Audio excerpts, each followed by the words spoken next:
I come from Washington. I moved here not too long ago, about 3 months ago, no less than 2 weeks ago. The people that we were living with started making it a little bit harder on us and harder on us and harder on us until they actually forced us to leave because we were feeling uncomfortable and threatened.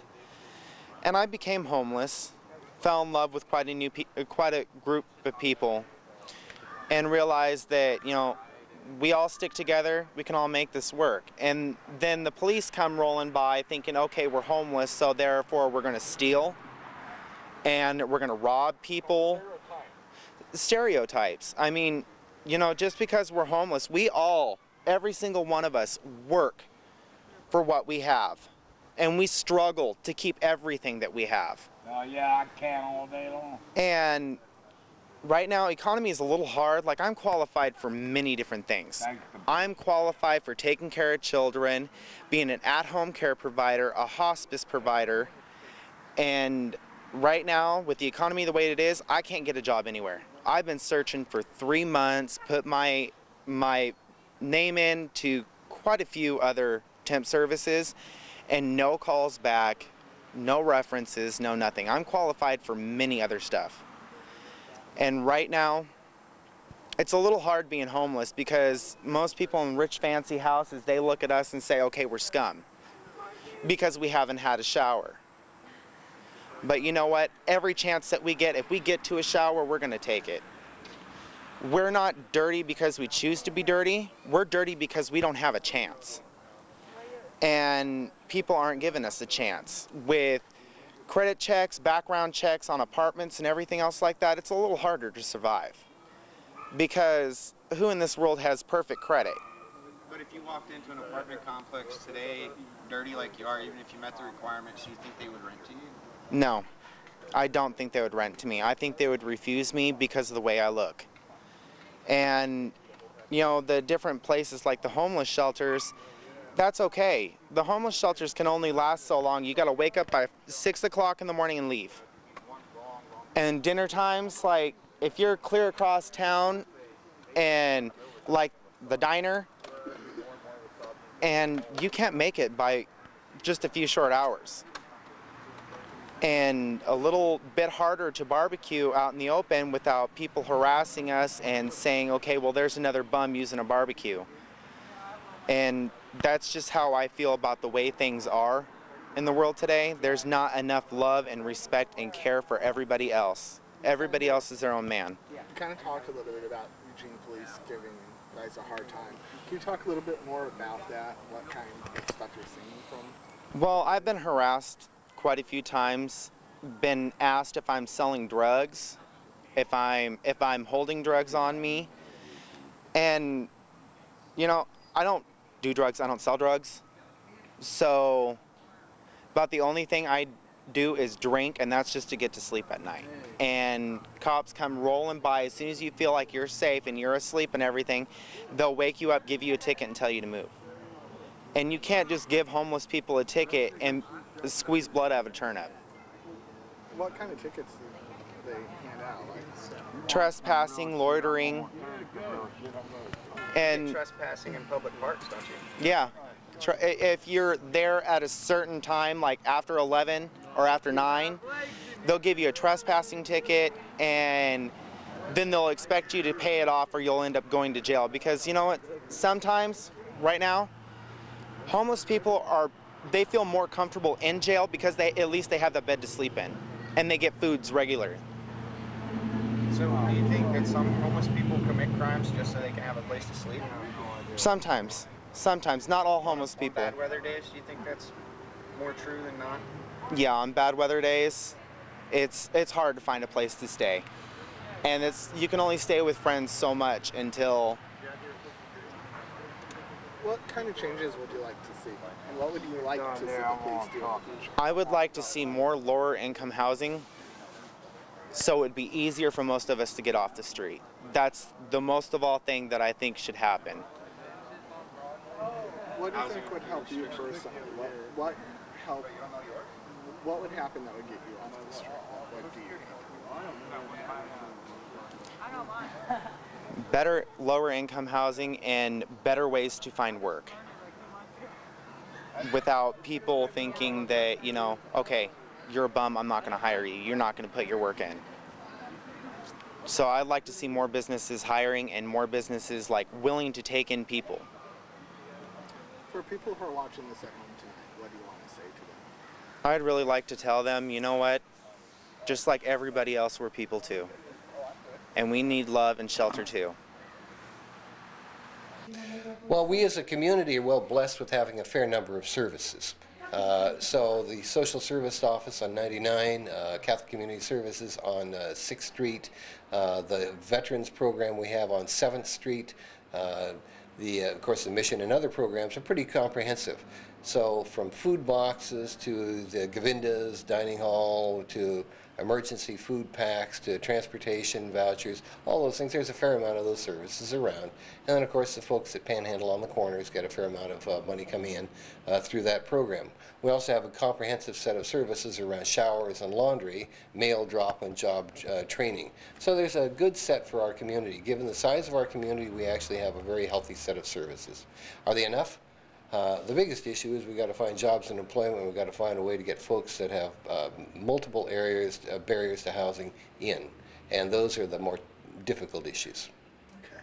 Now, the people I was talking to down there, they had a couple issues that they kept bringing up. One was that they said there's really no place for them to go during the day. They go to the parks. Police tell them they can't hang out in the park. They have to leave the park. They head downtown. The Red Hats and private security downtown tell them they can't hang out downtown, send them back to the parks. They say they just end up moving back and forth all day with nowhere to go. Is there anywhere for these people to go right now during the day? Or? Well, the short answer on that is that it's going to be more aggravated as time goes forward. As you know, the City Council has adopted an effort to increase the amount of policing in the downtown corridor. And that's basically from the Washington-Jefferson Bridge over to 8 Agate Street and 13th down to the river. So they've added 5 full-time police officers, and they're in the process of tooling up for that right now, plus increasing the amount of cahoots van time and availability. So what you're going to have is in that kind of an area, which is a traditional area where you saw a lot of homeless congregate, those folks are probably not going to be able to stay there. So the issue will only be more aggravated. Now your question, however, was, are there places for them to go? Well, there's the usual places that are out there, the Lindholm Center on 99, the Mission, but there really isn't a good place for people to go and hang out. And the reason being, most of us wanted folks not to just hang out. And so the result is they're running into a serious issue of different cultural needs, shall we say. And also with the people I was talking to, these aren't people who've been chronically homeless, at least not all of them have been chronically homeless. These are people who had jobs, lost their job with the downturn in the economy, their unemployment ran out, find themselves on the street. They're now faced with, they're trying to apply for jobs, but without an address, without a telephone number, they're having difficulty getting jobs. How does somebody move from a situation like that to getting back into the workforce? Well, that's where we really do have some good services here. The Lindholm Center can be on 99, a mail drop. You can indeed use that as an address. If you're a family, you can use First Place Family Center, which is over off of Amazon Parkway. So in both cases, you can indeed have a quote permanent address. Likewise, a Vocational Services office at Lindholm Center is working very aggressively to try and find ways, especially for homeless veterans, to get reintegrated back into the workforce and to search and find jobs. And we've been very successful in getting jobs for people that are homeless over the last year. So it's not hopeless, but nevertheless, the problem we're seeing is more people are falling in than are having the opportunity to come out, and that the level of pay on jobs is starting to have a strong attrition. So with a decreasing real payroll, the wages people are getting, coupled with a sluggish economy, coupled with people that are moving out of the employment system and out of benefits, and then following up with a high cost of housing, we do have a volatile blend here. And I was going to kind of ask you about that too. How many homeless people are there in this area? Do we have any numbers? Well, Lane County has statistics every year, and the homeless count was around 3,900 in Lane County last year, and that was taken in January. During the summertime, those numbers tend to be more dispersed. Eugene, Springfield at any given time in the estimate is somewhere around 1,000 to 1,200. And the demographics, of course, is primarily single male. But there's also an increasing number of families, and which is why the car camping program that we sponsor, where people can camp in their cars legally, is completely full in the Eugene, Springfield area. And we're looking for more places. Are we seeing an increase in the number of homeless? Yes. How much is that increasing? Is it kind of curving off? Is it? You know, we will know that information. It's a complicated question. We'll know more information as we move into the fall. And the reason I say that is that many homeless will find a way to camp in our campgrounds during the summer months, which is fairly typical around the National Forest, when the weather is nice enough so that you can do that.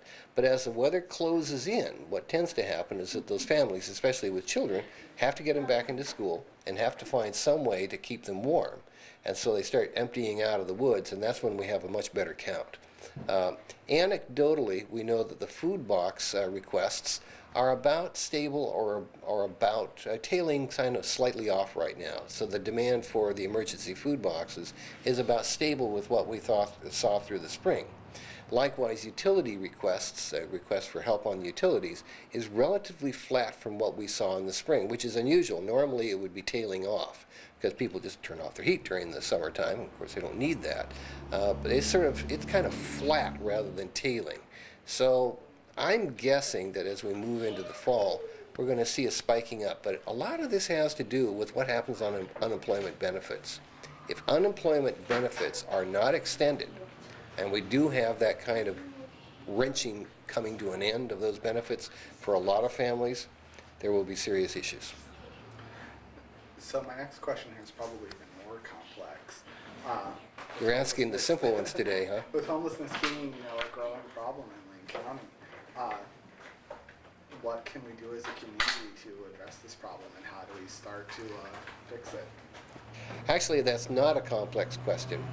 The most important thing on dealing with any community crisis is that we all assume responsibility and then look for community solutions ourselves. Believing that the federal government, the state government, the county government, or the city government are going to solve this issue, as with any serious social issue, is just not realistic. So what we need to do is that we need to spend time making sure that we take care of those that we are close to, personally our own families, reaching out through either our faith communities or our shared communities like our service clubs to make sure that those members and people that are close to those areas are served, and then finally reaching out to the larger community through the nonprofit community to see if you can find ways to help those agencies hold people in. It really is all about a sense of community, and it's not looking at a problem as a whole. It's the forest and the trees discussion. You really need to start with where you stand and move outward, like dropping a rock in the river and watching the eddy go out from there. That's how we really make an effective change. So for someone who is sitting at home tonight watching the story, what are things that they can do first thing tomorrow to start to make a change? You can obviously work directly with, if you have a faith community that's dealing with this issue, and many of them are in this area, through the Interfaith Emergency Shelter System. We're gearing up for that fall program. You can work with your schools. Schools are always looking for ways to help with their homeless kids, because they are, they do have a large number of homeless children that actually, go to school. Likewise, you can help agencies like St. Vincent de Paul. You can call us tomorrow and say, I really would like to help on finding solutions for some of the homeless. Is there a way that we can plug in? Through our social service office, our Lindholm Center, our First Place Family Center, Child Care Center. We have a number of different places where you can do something now. And then as you move toward the fall, remember we have the Egan Warming Center and other programs. But also it's the kind of things where you're saying, if there's jobs or employments, or if there's odd things that we can do, are there ways that we can band together to see if we can get some of those jobs created? That's really important. All right. Anything else you can think of that I should know? Yes.